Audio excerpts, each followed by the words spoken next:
from quite an advanced level, bacteria, and work up to mammals and humans.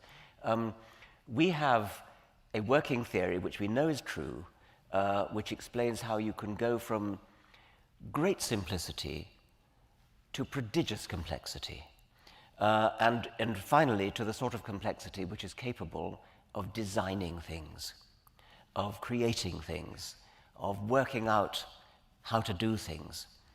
Well, if you are suddenly going to insert a designing machine, a creator, an intelligence at the root of the universe, you've just undermined your entire enterprise, because your entire enterprise has been to explain how you get to something complicated enough to do design.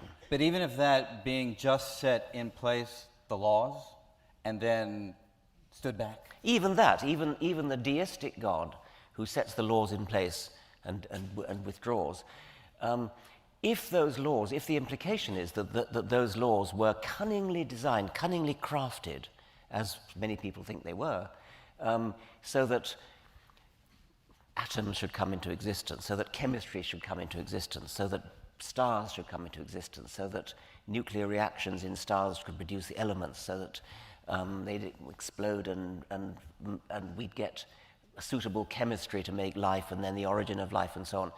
If the deistic God thought all that through and set up the laws of physics, then he would have to be damn clever. He would have to be the physicist to end all physicists. I don't care if he then withdraws. He needs an explanation in his own right. And it seems to me that the noble scientific enterprise is to start from as near nothing as you can get. Yeah. I just saw the video of Richard Dawkins, and I just got to answer it. Richard Dawkins talks about evolution like it's just a brute fact. That's it. You know, the sky's blue. That's it. That settles it. It's, first of all, Francis Collins and Richard Dawkins had some kind of debate, and they both agree on the science. And Francis Collins is a Christian, and he believes everything when it comes to the science that Richard Dawkins do. They agree totally. And Francis Collins' thing is, well, you know, the physical laws and everything, God made the universe so it could produce a planet that would produce evolution, and then here we go. And, you know, that's a good argument, because the universe came from nothing. The universe came fine-tuned. The laws of physics are fine-tuned. The matter, the energy, like, you know, what came into existence? You know, not a bicycle. A universe, and a universe that's fine-tuned that with matter and energy that can make this. So it's a good argument for Francis Collins. But Richard Dawkins just make it like, oh, you know, evolution made creatures, that's it. We found out what was making creatures, and it was not God. Now, everybody could burn down their churches and live whatever moral life they want to live, and it's all up to them. But he doesn't tell you the holes in evolution. There's many of them. There's the fossil record. We don't have small gradual changes. The transitions are missing. And when they have transitions, it's just a couple. Say between two species, it should be like 50,000. They find one or two and say, look, see, these are changing, and they're very controversial. Like the whale, they said they found 4 transitions. I'm like, okay. When I first thought the whale transitions, I was like, okay, you got me. Those really look like creatures that are changing into whales. But it wasn't small gradual, small gradual, small gradual. It was just like 4. So I thought, okay, God put information in one, changed it, getting it ready to change it to a whale, and he did it in 4 steps. But then they found whales that were older than the transition, so that takes away their transitions. The transitions have to be older than the one they say we came from. That's like saying my grandfather. I can't be born before my grandfather. You can't have the whale before the transition. So those transitions got wiped out. So the whales have no transitions like all the other fossil records. But I wanted to talk about the improbability of evolution. There's he's a evolutionist. He teaches out of somewhere in California. His name is Francisco Ayala. And he came up with the calculations from bacteria turning into a person. And he says, what are the odds of that? It's 10 to the millionth power, right? So our galaxy has 10 to the 77th power of atoms. right? Now, when you get to how many atoms are in the universe, that's 10 to the 80th power, right? So that's a huge difference between our universe and our galaxy. It's only three changes: 77th power, 78th power, 79th power, 80th power. That's it. That's how much per power it changes how big the number is. So now go from 10 to the 77th power to 10 to the millionth power. That's the probability of bacteria change it into a human form. And then there was these three scientists who made the entropic principle, I think the book was. Their names are Barrow, Carter, and Tibler. And they said Francisco Ayala's calculations were off. It's really 10 to the 24 millionth power.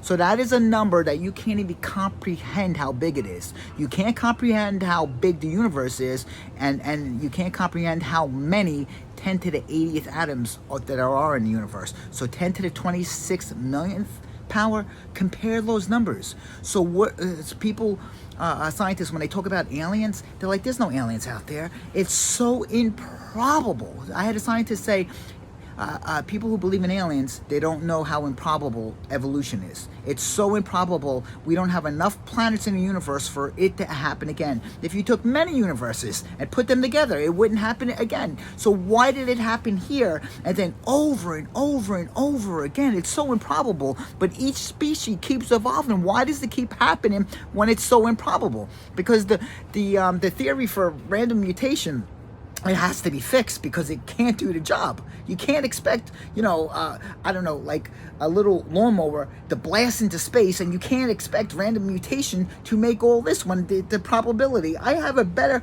chance for my lawnmower blasting into space. The probability of my lawnmower blasting into space and going to the moon and landing, I had the same probability of evolution doing what it says it's do. But Richard Dawkins won't talk about that. Richard Dawkins won't talk about how the fossil record is empty of transitions. He won't talk to you about all the leaps and hurdles that evolution has to make. He'll just tell you it's a brute fact. The sky is blue. And we all agree evolution happened. We have dinosaurs back then. We don't have no dinosaurs today. Things change, but it's not changing the way Darwin predicted it would change. And even Darwin himself said that the biggest criticism for my theory is the fossil record. He goes, but you know what? We keep digging and we'll find it. But you know what happened? We kept digging since, what was it? What was he born? 1860, whatever it was.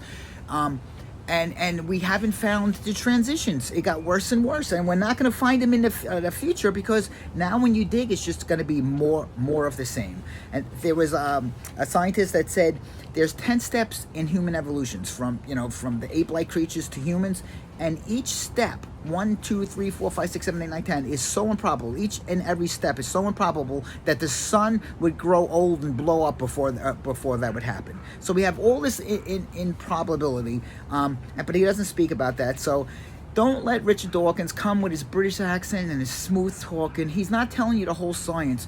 We should put everything on top of the table and then say, what do we got? What do we got? Okay, we're having some kind of evolutionary change, but we really, we have a theory of random mutation, but it's against all odds, and the fossil record is empty.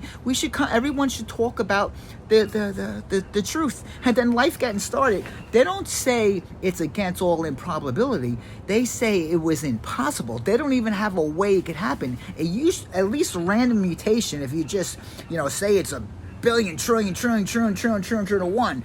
Chances that it will happen. So picture it. You took trillions and trillions and trillions and trillions and trillions and trillions and trillions of planets, more planets than we have in the universe. There's a chance it could happen once. At least they could say that, right? Random mutation. It's a terrible, terrible theory, but at least they could say it's possible it could happen. When it comes to how did the Earth make a cell, they don't have a way. They don't have any improbability. They have no way that it could happen. They wish they had, it's a really small chance, but it could happen. But they don't even have that. They have no way that it can make it, because I'm thinking they can't find a way the way nature made a cell, because nature didn't make a cell. Just why they can't find consciousness in the brain, because maybe the brain doesn't produce consciousness. So people who believe in evolution, random mutation, talk about your fairy tales. It's like Richard Dawkins said, we could believe science. We don't have to believe in fairies in the gardens that made the gardens. We could believe, who's believing in the fairy when you have improbable numbers like this? Something's up. If evolution it did happen, and it's against all odds.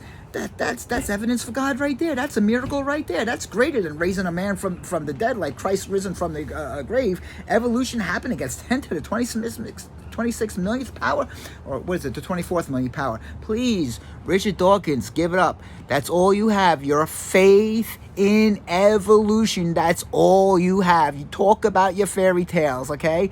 I believe in the predictions that was made about the Messiah, Christ, and Jesus came and filled them. And you call me a fairy tale when you're going 10 to the 26th millionth power? Please, Richard, give it up.